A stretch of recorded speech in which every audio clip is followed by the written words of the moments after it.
Boa noite, está no ar, aqui pelo canal 16, o programa Câmara Entrevista.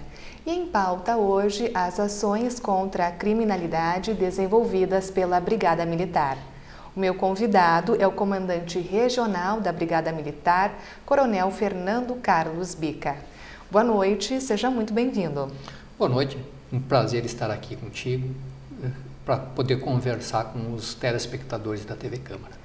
Coronel, antes de falarmos então das ações que são desenvolvidas pela Brigada Militar, eu gostaria de alguns dados sobre a criminalidade aqui no nosso município.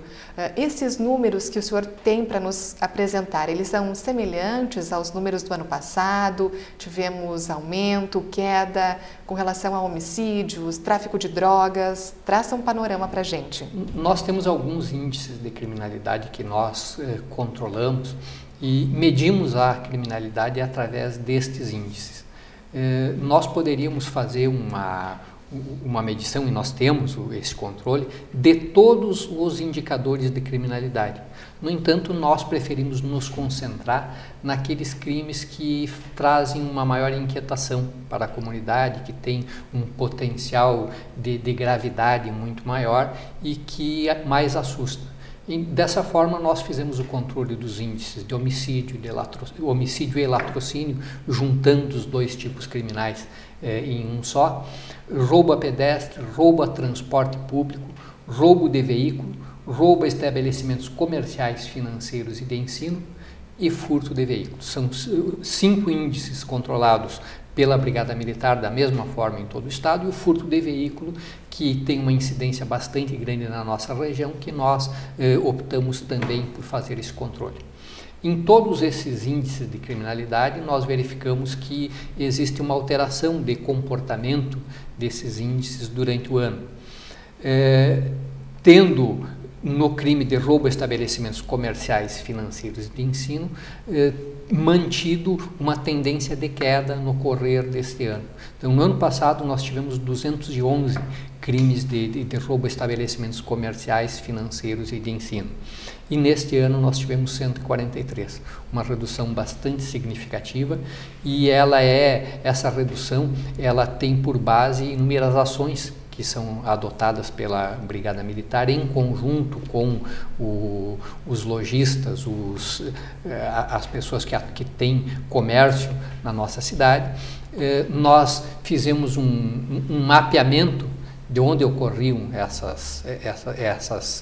esses crimes e passamos a agir focados nesta situação, porque era, segundo a nossa visão, o que mais amedrontava as pessoas, e nós precisamos agir quando existe um clamor social, quando existe um temor das pessoas, e nós precisamos resolver essa questão. Esses dados que o senhor apresentou são até a metade do ano passado, o mesmo Exato, período equivalente? É o mesmo período, é o acompanhamento mês a mês. Aqui nós não teríamos como colocar todos os meses, né, a diminuição em cada mês. Então optamos por fazê-lo comparando o primeiro semestre de 2015 e o primeiro semestre de 2016. Mas nós temos um acompanhamento estatístico e uma média que nós acompanhamos em 11 anos. Então, são 11 anos e nós temos, nesses 11 anos, uma média mensal que nós entendemos que não podemos ultrapassar. Por exemplo, nós temos o crime de homicídio e de latrocínio. Nós tivemos 18 no ano de 2015 e 23 no ano de 2016. Isso representa um aumento bastante significativo, de 18 para 23. Mas a nossa média destes 11 anos indica que nós ultrapassaríamos o nosso limite se tivéssemos 25.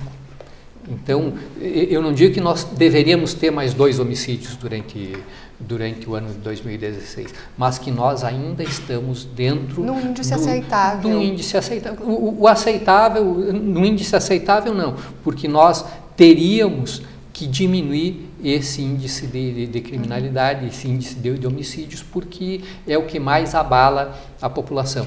Embora muitas vezes essas pessoas que perecem nos crimes de homicídio, elas sejam pessoas ligadas ao crime.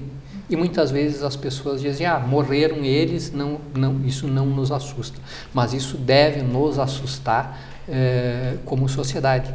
Aliás, coronel, essa tendência de aumento de homicídios não é aqui de Passo Fundo apenas, é em todo o país que vem aumentando esses números, né? Exato. Quando nós comparamos com o restante do Brasil, nós ainda podemos nos considerar, de certa forma, aliviados, porque os índices de criminalidade no país, e criminalidade violenta medida por esse indicador, que é um indicador mundial, o homicídio, aumentou terrivelmente nos últimos 20 anos. Nós partimos, durante o último governo dos militares, nós partimos de uma média de 11,7 homicídios por grupo de 100 mil habitantes por ano. E hoje nós estamos com a média ultrapassando 26. Então cresceu terrivelmente. E nós não temos como explicar isso como sociedade. O que aconteceu com a nossa sociedade que fez com que nós banalizássemos de uma forma tão grande a vida? Pois é, eu ia lhe questionar, o que justifica esse aumento? Nós não temos essa resposta. Por que aumentou? O que nós sabemos realmente é que aumentou e que algo há de ser feito. E assim como aumentou o número de homicídios, também aumentou no Brasil os demais crimes. E vejam, nós não estamos fazendo uma comparação de um número X de habitantes, que em 1980 existiam muito menos habitantes do que existem hoje, não. Nós estamos fazendo por grupo de 100 mil pessoas. Então, houve esse aumento e esse aumento é preocupante. E em relação a todos os crimes. A nossa população carcerária, da mesma forma, ela aumentou terrivelmente. Isso é bom? Com certeza não é bom. Nós temos a terceira maior população carcerária do mundo. Isso é preocupante.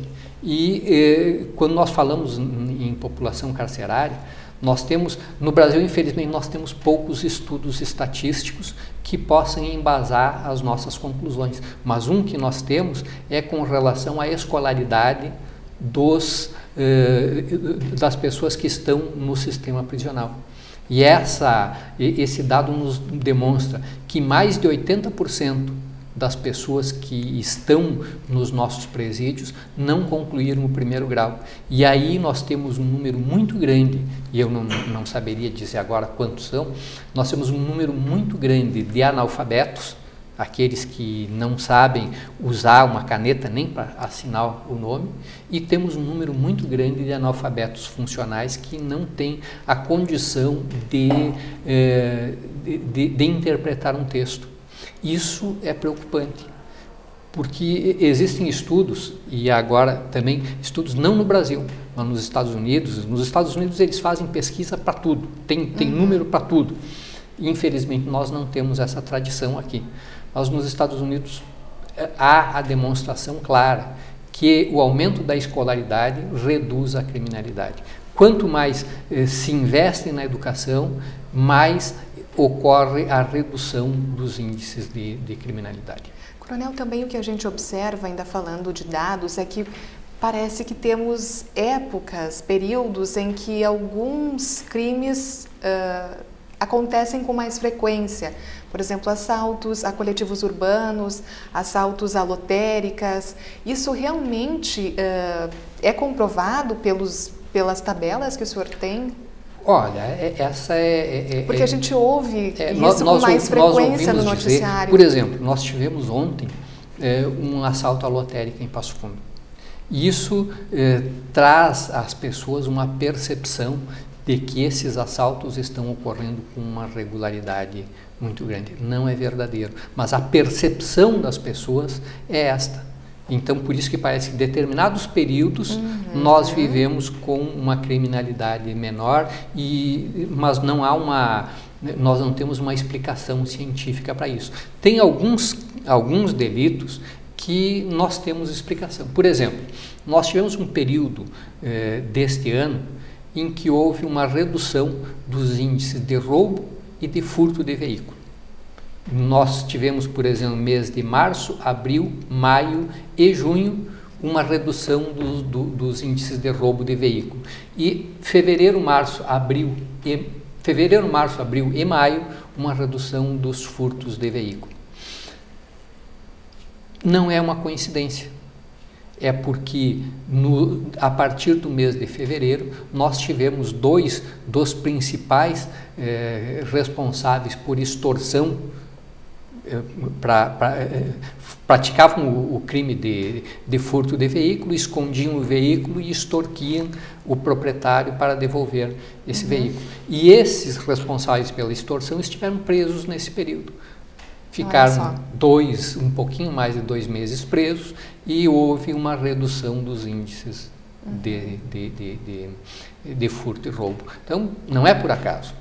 A gente pode dizer também, então, que mesmo com a defasagem policial, os índices ainda são tidos como positivos, se é que a gente pode dizer assim, aceitável também não é, mas ainda a gente tem a queda em alguns setores. Isso, nós temos uma queda em alguns. Nós tivemos uma queda do roubo a pedestre, depois aumentou novamente e hoje nós estamos com indicativo de elevação.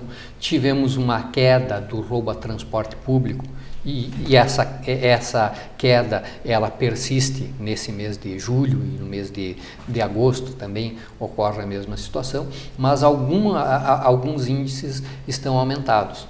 Mas é importante nós observarmos, e isso nos chama a atenção e deve chamar a atenção de toda a sociedade, que embora nós tenhamos uma diminuição do nosso efetivo, e isso é algo que tem sido explorado muito pela mídia, há uma sensível redução do efetivo policial no estado do Rio Grande do Sul.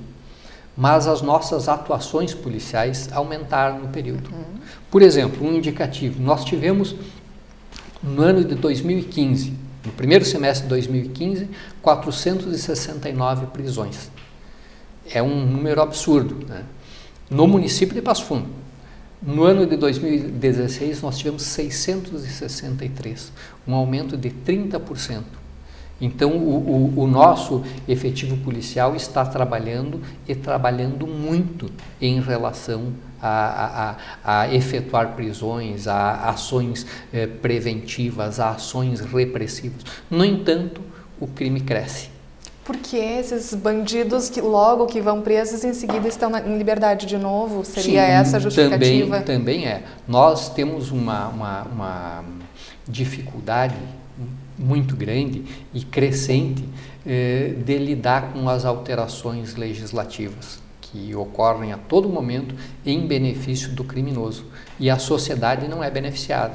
Então nós vemos uma facilitação cada vez maior da liberdade dos indivíduos. Claro que favorecer a liberdade dos indivíduos é algo próprio das sociedades avançadas, mas do indivíduo que não esteja em conflito com a lei.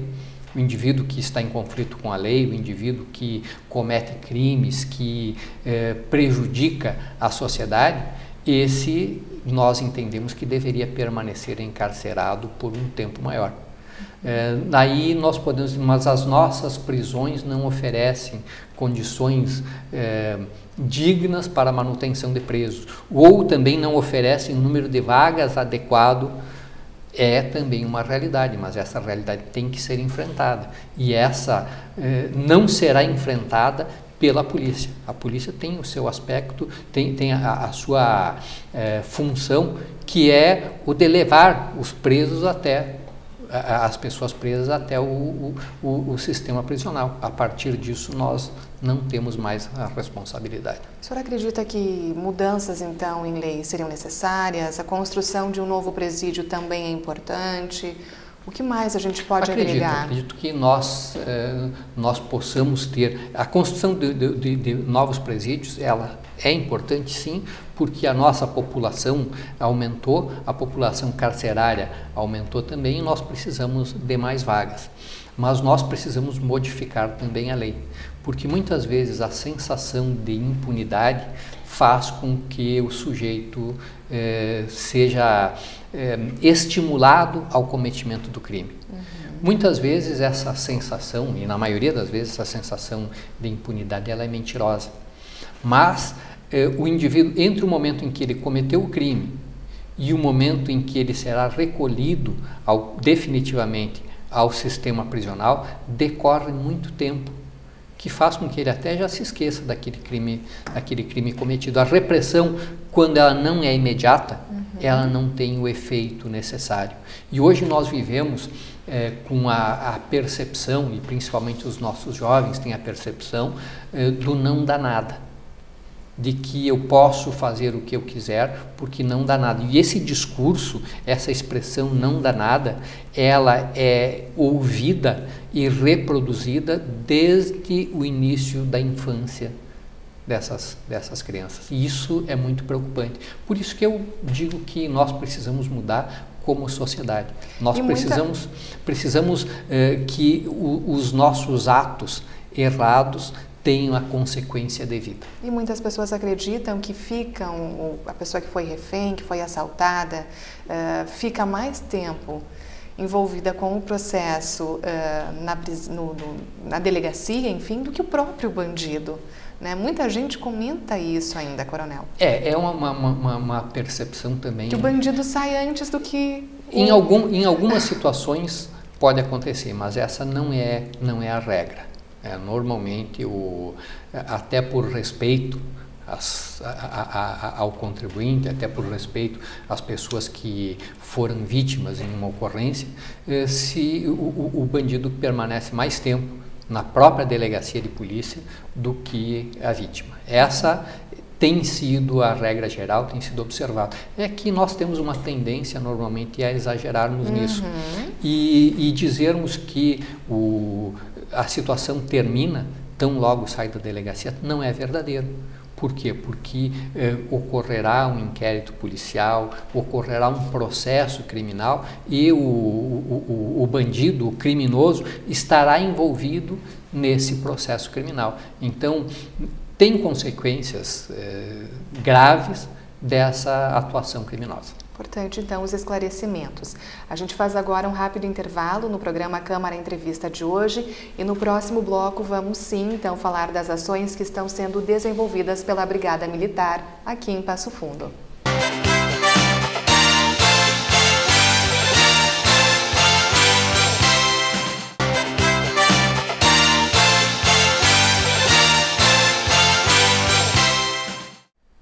O programa Câmara Entrevista está de volta e nesta noite estamos recebendo o Coronel Fernando Carlos Bica, que é o comandante da Brigada Militar e vai falar então neste segundo bloco sobre as ações que estão sendo realizadas para amenizar a criminalidade. No bloco anterior a gente teve algumas informações, alguns dados sobre homicídios, tráfico de drogas, assaltos a coletivos urbanos, furtos a pedestres, enfim. Mas agora, Coronel, então, para a gente contar à nossa população algumas ações para amenizar esses índices, eu inicio falando do Núcleo de Policiamento Comunitário. Ele já existe aqui em Passo Fundo há 5 anos e a nossa cidade foi uma das primeiras do Rio Grande do Sul a contar, então, com ele. Exato. Na realidade, não é o núcleo de polícia comunitária, são núcleos de polícia comunitária. No município de Passo Fundo, nós há 5 anos instalamos 2 núcleos de polícia comunitária, do bairro Záquia e do bairro Integração. E nesse mesmo território físico, nós criamos na época, com medidas conjuntas, governo estadual, governo federal e município, um programa que se chamava, ainda se chama, Território da Paz. Mas nesse Território da Paz permaneceu como agente estatal somente a Brigada Militar. Os demais entes estatais não se fizeram, salvo alguns do município de Passo Fundo, os demais se afastaram desse programa. E essa é uma das características das instituições policiais militares, de que nós investimos muito na consolidação dos nossos projetos. E esse projeto de policiamento comunitário é um que nós entendemos que devemos fazer investimentos cada vez maiores. Nos anos seguintes, nós tivemos a ampliação desse programa. para o bairro São José, o bairro São Luís, o bairro São Cristóvão e o bairro Santa Marta. Então, hoje nós temos 6 núcleos de polícia comunitária agindo no município de Passo Fundo. E já temos a promessa do Executivo Municipal, porque é um programa que ele se faz em parceria entre o Estado do Rio Grande do Sul, através da Brigada Militar, e os municípios. E o governo municipal já manifestou o interesse em aumentar esses núcleos, o que para nós é uma medida bastante boa, porque dá os resultados que nós gostaríamos que desse. Como eles funcionam, então? Nesses núcleos, os policiais militares em número de 4 passam a residir nos bairros assistidos pelo programa. E nesses bairros é a sua base de atuação. A viatura utilizada no policiamento comunitário normalmente não sai do bairro. Ela fica trabalhando, fica lá, e quando não existe um policial escalado para o serviço num dia, a viatura fica na casa desse policial militar.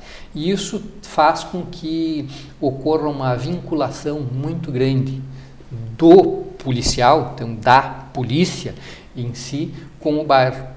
E esses dias eu ouvi uma declaração interessante de um desses policiais, que houve um arrombamento a uma escola no bairro onde ele atuava. E diz, mas não pode, assaltaram a minha escola. E aí a gente vê essa identificação enorme que existe entre o policial e a comunidade. E isso tem trazido frutos muito bons para a coletividade. Quando nós comparecemos a esses bairros, eu o faço ocasionalmente, gostaria de fazer com maior frequência, mas não é possível, mas eu compareço aos bairros e nós temos essa percepção da sociedade de que o policial é deles, é o policial do bairro, e esse é um programa que tende a dar certo. Existe uma identificação tanto do policial com os moradores, quanto dos moradores para com o próprio policial. E nós procuramos desenvolver projetos dentro da polícia comunitária que favoreçam essa interação social. E provavelmente a população de Passo Fundo ainda se lembre do baile de debutantes comunitário. Foi um dos projetos que foi feito no bairro Integração, em que meninas de 14 a 16 anos tiveram um baile de debutantes. Mas não foi o baile de debutantes. O que nós fizemos lá foi um projeto que até hoje tem os seus desdobramentos. Foi uma forma de nós nos aproximarmos mais da comunidade, de nós desmistificarmos a atuação policial, mostrar àquela comunidade que o policial poderia e deveria ser visto como amigo. E hoje é o que acontece naquele bairro. Há essa integração verdadeira. E vários outros programas foram desenvolvidos no mesmo sentido em bairros diferentes. Inclusive, eles têm contato através de celular, WhatsApp, para que fique mais próximo mesmo, né? Exatamente. Existe essa proximidade e isso nos deixa extremamente felizes, porque no momento em que nós nos lançamos a essa aventura, nós não sabíamos se teria realmente a aceitação por parte dos policiais e por parte dos habitantes dos bairros. Em alguns momentos nós tivemos problemas, mas esses problemas todos foram solucionados e nos mostram que a possibilidade de expansão do programa, com esse apoio fundamental do município, ela sempre será bem-vinda. Quais seriam as próximas regiões, então? O senhor acha que seria interessante ser assistida, então, por pelo menos um núcleo? Olha, nós temos alguns lugares, mas nós não vamos... No momento, nós ainda estamos em estudo e nós não gostaríamos de criar uma falsa expectativa. E que as pessoas começassem a cobrar, quando é que vai ter o grupo do bairro, já que tem tanto São aí, do bairro São Mateus?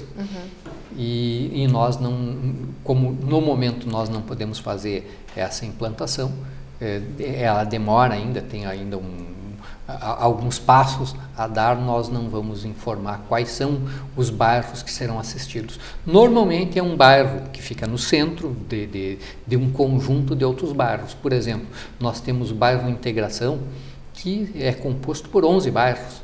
Nós temos o bairro São José, mas esse é o nome do núcleo, mas ele assiste outros bairros da região do bairro São José. E nós vamos, no momento oportuno, nós vamos anunciar qual será o bairro, qual será a população assistida. Mas nós temos satisfação em poder dizer, este é um programa.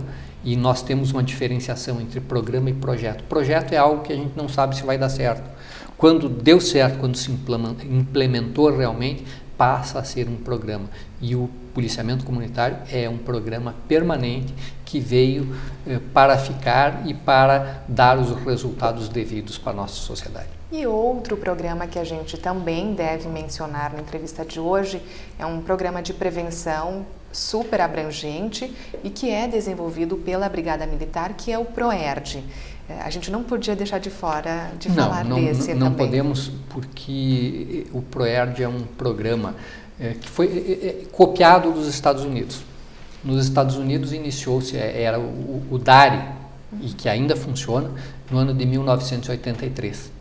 No ano de 1992, foi implantado no Rio de Janeiro, foi copiado. E no ano de 1998 foi trazido para o Rio Grande do Sul. E é hoje, sem sombra de dúvidas, o maior programa educacional de redução de uso de drogas e de redução da violência, que tem um efeito enorme na vida das pessoas que são assistidas por esse programa. Hoje já são no estado do Rio Grande do Sul mais de 1 milhão de jovens que passaram por esse programa. E quando nós verificamos os dados criminais destes jovens que passaram pelo programa, nós simplesmente não os encontramos. Esses jovens não estão no nosso sistema criminal. E isso é algo que deve ser comemorado e que nós temos que investir cada vez mais nesta situação. Eu, nos meus 35 anos de vida pública, eu verifiquei a formação de inúmeros projetos de prevenção à violência. E esses projetos de prevenção à violência tiveram uma duração efêmera. Raros foram os projetos que conseguiram se sustentar durante os 4 anos de um governo. Nós tivemos, por exemplo, o programa de prevenção à violência, que foi gestado por um governo do estado e foi administrado pela Secretaria da Saúde, por se tratar a violência como uma epidemia. E não durou até o final de um governo. E nós tivemos quase todos os governos que eu conheço lançaram algum projeto de prevenção à violência, mas que não tiveram a profundidade, não tiveram o alcance devido, não houve a persistência das pessoas para que esse projeto se concretizasse. Normalmente, quando começam a surgir as dificuldades, esses projetos são abandonados. O PROERD passou por inúmeras dificuldades e ainda passa por dificuldades, mas a Brigada Militar entende que ele deve ser mantido porque é o único programa que se sustenta e o único que dá resultados efetivos. Nós tivemos programas na Secretaria da Saúde, na Secretaria da Educação, na Secretaria da Justiça e Direitos Humanos, nós tivemos programas pela Assembleia Legislativa e nenhum se sustentou. Mas graças à insistência dos policiais militares, esse PROERD se sustenta e deve se sustentar ainda por muito tempo. Nós enfrentamos problemas que nós enfrentamos com relação ao PROERD. Os instrutores do PROERD devem passar por uma capacitação e todos eles são voluntários. Quando eles não querem mais prestar serviços ou não querem iniciar a prestação de serviços no PROERD, eles não são compelidos a isso. E com a aposentadoria de inúmeros servidores do PROERD também diminuiu o número de instrutores. Mas isso fez com que nós tivéssemos que mudar a nossa forma de atuação. Nesse ano nós tivemos uma diminuição de alunos do PROERD, mas nós pretendemos aumentar. E vamos aumentar capacitando os nossos servidores. Hoje está em desenvolvimento no quartel do 3º RPMON um curso de formação de instrutores de PROERD. Um curso onde tem representantes de várias regiões do nosso país. Nós temos representantes do Amazonas, do Pará, de Roraima, de Santa Catarina, do Paraná, e que estão aqui, de São Paulo, e que estão aqui se capacitando para desenvolver esses programas nos seus estados. Isso, para nós, é um motivo de enorme orgulho. Saber que Passo Fundo é referência, né? Passo Fundo é referência, sim. Nós temos essa referência com relação ao PROERD, nós somos referência em relação ao policiamento comunitário e os nossos programas de prevenção, eles realmente são efetivos. A gente também poderia mencionar aqui a Bike Patrulha, que, querendo ou não, é um programa de prevenção, porque quando se visualiza os policiais na bicicleta ali, acaba intimidando quem pretendia praticar alguma ação, pelo menos, né? Lógico que se algo acontecer, eles também estão ali para prestar todo o serviço, todo o atendimento. Mas isso também acaba fazendo com que a criminalidade não aconteça, com que um assalto não aconteça. Sem dúvida, a Bike Patrulha é outro programa vitorioso. Bike Patrulha existe já há 11 anos. Se eu não me engano, são 11 anos, em que nós temos um grupo de policiais militares que atua com as bicicletas na zona comercial do município de Passo Fundo. E aí está um fator de redução dos índices de roubo a estabelecimentos comerciais, porque na área em que a Bike Patrulha trabalha, os roubos acabaram diminuindo sensivelmente. Como a gente mencionou lá no início da entrevista. Exato. Coronel, a entrevista a gente está chegando ao fim, mas eu não posso também deixar de mencionar, antes de agradecer a sua presença, sobre um grupo que foi criado aqui no Parlamento Municipal, uma comissão especial para debater a segurança pública. É importante, então, que o Poder Legislativo esteja fazendo esse diálogo com a Brigada Militar ou com outros órgãos de segurança para que a gente tenha índices cada vez mais satisfatórios. Exato. Há necessidade de envolvimento de toda a sociedade. E o Poder Legislativo, com certeza, é o representante maior dessa sociedade nos municípios. É o vereador que tem um contato maior com a sua comunidade. E nós aplaudimos a instalação desta comissão, da qual nós temos participado.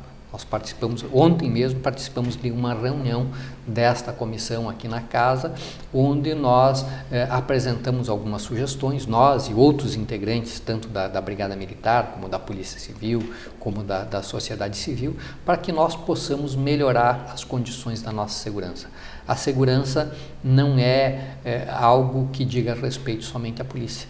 A polícia tem uma parte fundamental com relação a isso. A polícia tem a obrigação de agir para a redução dos nossos índices de violência, mas ela não é a única responsável. Existem outros atores e o Poder Legislativo faz parte deste conjunto de atores que tem por obrigação solucionar os problemas da comunidade. E como a violência é um problema muito grande, o Legislativo tem que se envolver e bastante. Então, no Câmara Entrevista desta noite, eu recebi o Coronel Fernando Carlos Bica, comandante regional da Brigada Militar. Coronel, obrigada então pela sua participação. A gente deixa o convite desde já para retornar em outras oportunidades e com notícias cada vez melhores. Eu agradeço por essa oportunidade e tomara que possamos retornar em outras oportunidades dizendo: acabou o crime em Passo Fundo. Bom se fosse, né? A gente fica então com essa expectativa positiva aí para os próximos anos. E a gente encerra então o Câmara Entrevista de hoje, agradecendo também a você que acompanhou a entrevista. Uma boa noite e até a próxima semana.